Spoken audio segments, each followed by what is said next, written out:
கற்பகம் என்னும் கடவுளின் மெய்யில் 9 கோளும் ஒன்றாய் காண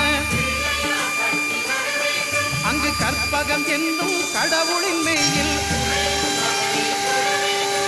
சூரியன் முதலாய் 9 கிரகமும் பலவித குணங்களை கொண்டிருக்கும் எங்கள் கற்பக தருவில் அவை வரும்போது ஒன்றாய் சேர்ந்து பலனளிக்கும்.